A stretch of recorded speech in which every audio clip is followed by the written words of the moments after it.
All right, everybody, this is the third and final video of tonight's video series. I just want to touch on trying to be a tourist in Turkey. If you check out my previous videos, you can see that being a tourist in Turkey can be a little dangerous sometimes. But I think like anywhere in the world, you know, you got good people, you got bad people, you got good places, and you got bad places. But I won't go into all that tonight. Like I said, check my previous videos out if you want to know, about a little mishap that I had when I was in Istanbul as a tourist. But one of the things that turned out pretty good for me as a tourist in Istanbul, and this is a tip I just want to throw out there for anybody who may want to use this same strategy. It worked for me. I did a little touristing while I was over there. I went to a place called Sultanahmet Square. They have some nice looking mosque over there and some other touristy things over there. But I was able to get from my hotel to the Sultanahmet Square in a taxi. It was about 30 minutes away from where I was staying in my hotel. The taxi that I had was what they consider a safe taxi. This taxi was a taxi that was called upon by my hotel. It wasn't just a taxi that I got off the street. The hotel called this taxi. They prearranged the price with this taxi before I got in the taxi car. So I was able to know what I was being charged before getting in the car, and I was able to either take that or leave that. So that was good. I had nobody trying to run game on me about how much it would cost to get from point A to point B. The taxi driver got there. I got escorted to the taxi by the people that were in the hotel.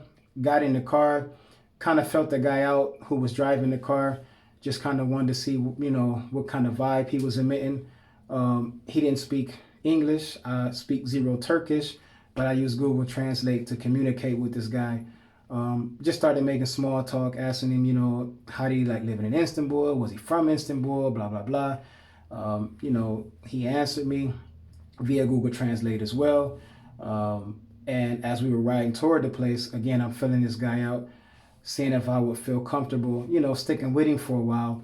I asked him how would he feel about just kind of hanging out and waiting for me, letting me do my tourist thing, and then him giving me a ride back to the hotel as well. I did that because I didn't want to get down here. I didn't want to get down there in the tourist zone where taxis are just waiting on tourists to charge them double or triple the price for them to get a ride. I've been to foreign countries before, and that's happened to me before. So I felt like if I had an honest situation, and if I had, somebody who was trustworthy, a decent taxi driver, that I would try to hold on to him, even if I had to pay a little more. I would still, come out paying less than the double or triple or quadruple that these other taxis were going to try to run game on and charge me in the tourist zone. So anyway, I asked this guy if he would hang around, let me do my tourist thing, maybe for an hour, hour and a half, and then take me back to the hotel, and asked him how much he would charge me for that. He gave me his price. I felt like it was fair. I rolled with that. And as we got to the place, he was going to sit in the car and wait on me, let me do my thing, and then take me back to the hotel. All this was going to cost me about 30-something odd dollars round trip, 30 minutes each way. So I didn't feel like that was bad at all. But when I got down there, I saw that it was just, it just immediately I kind of felt not uncomfortable, but just very out of place. No black people in Turkey. I'm obviously dressed different than everybody else. Everybody can see me coming from a mile away and know that I'm a tourist. So I'm like, man, it would probably be better for me to just have somebody with me instead of me walking around alone. So I asked the taxi driver, hey man, instead of you sitting in the car, why don't you just get out and walk around with me? And, he was with it. He said, all right, I'll walk around with you. And as we started walking around, he's a taxi driver. So I felt like he probably knew some things about the area. So I just started picking his brain as we were walking, asking him, what places we should go check out. And as we got to these places, asking him what did he know about these places. And it turned out the man was pretty knowledgeable. He was giving me a lot of information about the places, telling me which places I should check out. He was even nice enough to take my phone and take pictures of me at these places. So all the while, I had a free cameraman, I had a free tour guide, and I'm walking around with this guy. We passing the phone back and forth, laughing, chopping it up. From a distance, that probably looks to other people as if we kind of know each other.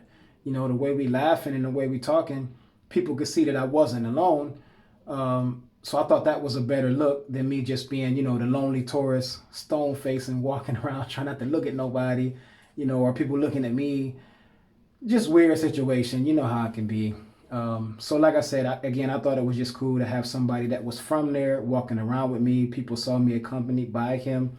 So, you know, people was less inclined to, you know, try to run game on me because they, you know, they see I got somebody from there with me. And then, like I said, from a distance, they just see us passing the phone back and forth, laughing and talking. They don't know if, you know, he's saying some things in English. Maybe I'm saying some things in Turkish. Wasn't the case. You know, it was all via Google Translate. But, you know, like I said, people from the outside looking in, they don't know that. So that was just my strategy. That's just a little tip. You know, maybe it'll work for somebody else. But I felt like it worked for me. You know, I got everything in one for about $30. I was able to get from my hotel about 30 minutes away to a tourist area. Was able to hold on to the taxi driver that I felt good about, that I kind of trusted. You know, was able to even use him as my tour guide, my cameraman, and then get dropped back off at my hotel. So I think it worked out for everybody. You know, not only for me, I think even for him, it was a monotony breaker. You know, he riding around all day, giving people rides, trying to pick up passengers. You know, he would got to, you know, park his car, get some fresh air, walk around a little bit, and then he still got paid in the meantime. So again, you know, I think it was a monotony breaker for him. It wasn't too expensive for me, and it just made me feel a little more comfortable about the situation that I was in. So people who are kind of skeptical about traveling alone or being in a foreign country and moving around, you know, that's just one way that you can do it. That worked out for me. I'm sure there are 1,001 other ways you can do it, but I just wanted to share that tip with anybody who was thinking about going over there and, you know, venturing out a little bit, not just, you know, getting your hair transplanted and then sitting in your hotel for 3 days, but actually, you know, like I said, getting out, trying to force yourself to learn something new, see something new, and, you know, maybe even meet somebody new. So that's the end of the video series at this 3-month update. I appreciate y'all checking in with me again. I'll be back in 30 days to do another update. We'll be at month 4 by then, and hopefully we'll see a little more progress on the top of the head at that point. So again, thanks everybody. Have a good night. Peace, peace.